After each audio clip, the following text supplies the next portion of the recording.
Howdy folks, this is Father Dougal 9000 here, and welcome to another episode of Dougal's Game Finish Chronicles, a series where I talk about the video games, what I've played and beaten, as part of the Game Finish Challenge from the Hardcore Gaming 101 forum. There isn't a whole lot to discuss today, apart from the fact that the write-ups are going to be a bit shorter going forward. Sometimes I'll have a lot to say on a game, but it'll often be about a couple paragraphs, and that'll be about a couple minutes worth of stuff. So, maybe I'll actually put out some videos that are under 10 minutes without having to discuss a singular video game. That'll be nice. In the meantime, these games were originally logged from the 6th to the 9th of March 2021.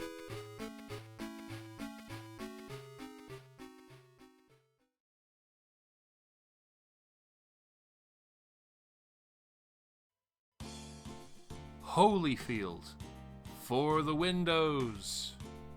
About a couple videos ago, I talked about beating Mythbearer, a short but sweet action RPG developed by J.C. Bailey.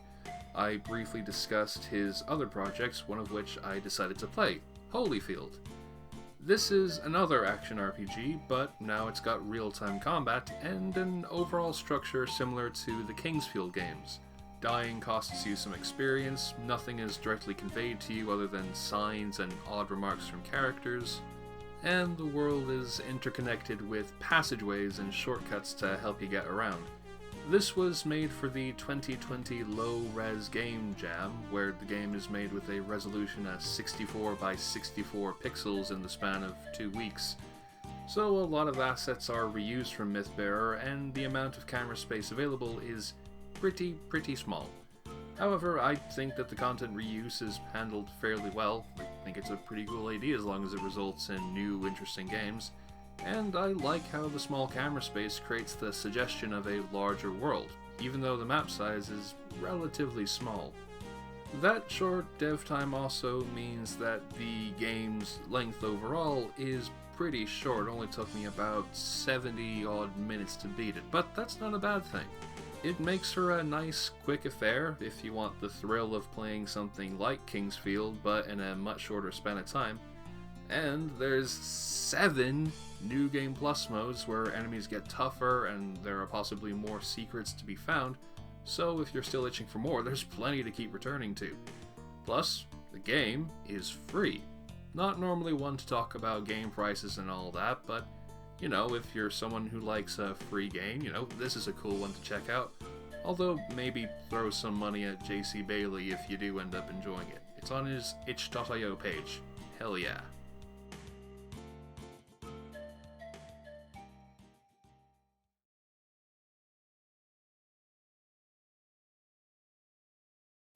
Kirby's Adventure 3D Classics Edition for the Nintendo 3DS. I've never really played a Kirby game. I've often heard people say that they're really good, but I've never played one. Well, at some point I seemed to have planned on addressing that by picking up the 3D Classics port of the original Kirby's Adventure, but I quickly lost interest after a couple stages and never gave it another shot. Since I still had the game on my eShop account, I figured, sod it, I'll re-download it and try it again. To my surprise, I ended up getting all the way to the end over the course of a day or so.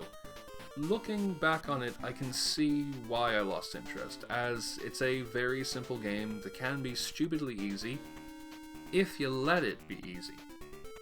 There's plenty of secrets, abilities, and tough encounters that you can check out, and I've since come to appreciate that kind of freedom towards letting the player decide how challenging they want things to be. It makes for a very approachable game for folks who just want to have a quick blast with cute visuals, solid gameplay, and awesome music. But there's still loads to dig into for completionists and people who want a greater challenge. Playing it now, that aspect appealed to me greatly, and is likely how I beat it so relatively quickly. After a weekend of picking up and dropping a handful of other retro games that were way tougher than I was in the mood for, I really needed this. And now I'm very curious to check out the one other Kirby game I've got, the beloved Superstar on the Super Nintendo. Though maybe I should check out that Ultra port on the DS, since there's even more stuff and is generally regarded as an even better version. No idea if I'll play the other games just yet, but I'm looking forward to see how it goes.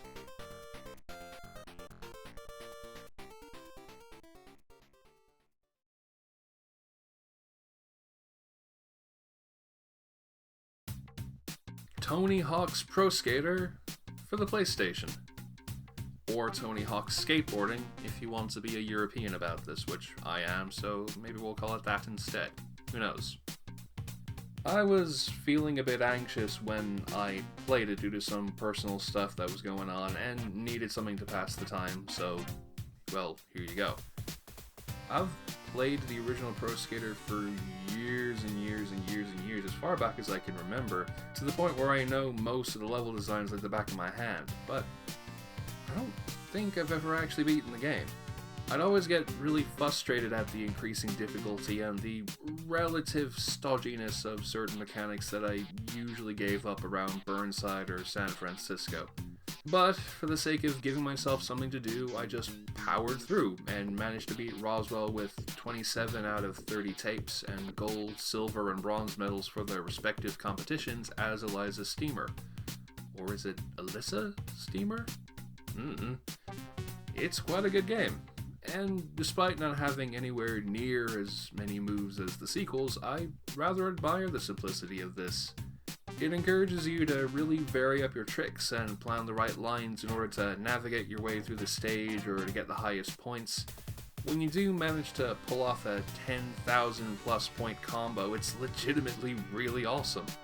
And it feels like the biggest gut punch in the universe when you screw up and bail a combo of similar or even more points.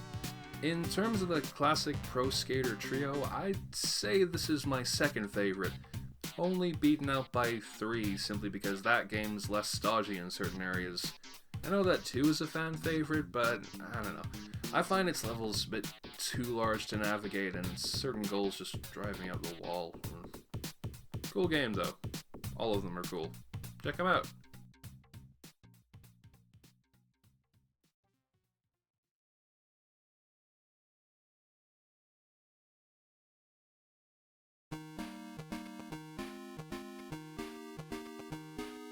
And with that, we've wrapped up another episode of the series. I hope that you enjoyed watching and that you'll tune in for the next video. Thank you so much, as usual, and until we meet again, have a wonderful day.